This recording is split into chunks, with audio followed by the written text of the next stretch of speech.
الحمد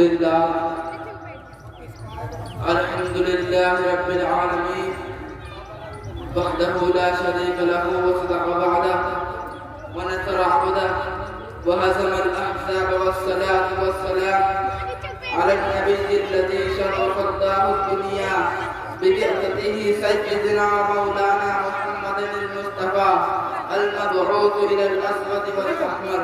أما بعد، عجب کیا ہے یہ بیڑا غرق ہو کر پھر ابھر آئے. عجب کیا ہے یہ بیڑا غرق ہو کر پھر ابھر آئے کہ ہم نے انقلاب چرخ گرد و یوں بھی دیکھے تھے. صدر محترم حاضرین جلسہ، ایک دن وہ تھا جب شہر مکہ کفر و شرک کی عام جگہ بنا ہوا تھا. ہر طرف ظلم و جور، شکارت و بربریت کا دور دورہ تھا. انسان خدا کو بھول چکا تھا. عدل و انصاف نام کی کوئی چیز نہ تھی. معدودان باطل کی پرستش کی جاتی تھی. کسی کی جان کی، مال کی، عزت کی، آبرو کی محفوظ نہ تھی. وہ کعبہ مکرمہ جو صرف خدائے واحد کے عبادت کے لیے تعمیر ہوا تھا، اس میں ایک دو نہیں پورے 360 فٹ رکھے ہوئے تھے. اسی مکہ میں ایک نبی امی صلی اللہ علیہ وسلم نے صدائے انقلاب بلند کی، لوگوں کو خدائے واحد کی طرف بلایا، دین حق کی دعوت دی. مگر کیا ہوا؟ لوگ دشمن بن گئے، اپنے بھی پرائے ہوئے. صدائے حق کو دبانے کی کوشش کی گئی.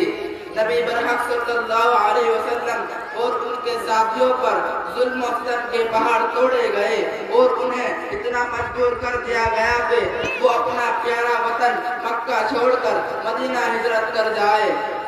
مگر سن ہجری کے 8ویں سال اور وہی مجبور بےکس مسلمان آج مکہ کی طرف لوٹ رہے تھے. وہی 8 سال قبل مکہ سے نکال دیے گئے تھے. آج پوری شان و شوکت اور پورے کروفر کے ساتھ مکہ میں داخل ہو رہے ہیں. کس نے سوچا تھا یہ سب؟ اور کون ان سب باتوں کا تصور کر سکتا تھا؟ وہی مشرکین مکہ اور کفار قریش گردن جھکائے ہوئے اپنی سزا سننے کے لیے مجرموں کو کٹھیڑے میں کھڑے نظر آئیں گے. ان کی طاقت ختم ہو چکی ہوگی. ان کا اقتدار ماضی کا ایک داستان پرینہ بن چکا تھا. وہ نبی امی صلی اللہ علیہ وسلم کے جیسے مکہ سے نکال دیا گیا تھا جس کے قتل کی سازشیں کی گئی. اس نے سوچا تھا یہ سب اور کون ان سب باتوں کا تصور کر سکتا تھا؟ مگر سن ہجری کے 8ویں سال اور ماہ رمضان المبارک نے ان تصورات کو حقیقت کے روپ میں لا کر کھڑا کر دیا. دنیا ان مجبور دیش سے نکالے ہوئے اور دین کی خاطر مصائب و علائم کی مٹی میں تب کر کندن ہونے والوں کو دیکھ لے کے جیت کس کی ہوئی اور ہار کس کی، کون فتح یاب ہوا، کون شخص سے ہمکارا رہا. حج ابیہ کی صلاح جو ایک بظاہر مغلوبانہ صلاح تھی، وہی فتح مکہ کی بنیاد بن گئی. اور اسی صلاح کے متعلق مالک ارض والسماء کا ارشاد انا فتحنا لک فتحا مبینا کہ ہم نے آپ صلی اللہ علیہ وسلم کو کھلی ہوئی فتح عطا فرمائی. آج ایک حقیقت ثابت تھی جس کے انکار کی کسی میں مجال نہ تھی. آئیے دیکھیں کہ نبی اکرم صلی اللہ علیہ وسلم اور آپ کے پروانہ و قافلہ مکہ مکرمہ کی طرف کس طرح کوچ کرتا ہے. رمضان المبارک سن 8 ہجری کی 10 تاریخ ہے. شمع نبوت 10,000 پروانے مکہ مکرمہ کی طرف سرگرم سفر ہے. ابو سفیان رضی اللہ جو ازواء سے لے کر اب تک اور اسلام کی مسلمانوں کی دشمنی میں سب سے پیش رہے، لیکن آج اسلامی لشکر کے مکہ مکرمہ میں داخل ہونے سے پہلے ہی اسلام قبول کر چکے ہیں. نعرہ تکبیر. مجھے بڑا افسوس ہوتا ہے کہ میں اکیلا آدمی بولتا ہوں اور تم ہزار، اور تمہاری آواز میرے کانوں تک نہیں پہنچتی. نعرہ تکبیر، اللہ اکبر.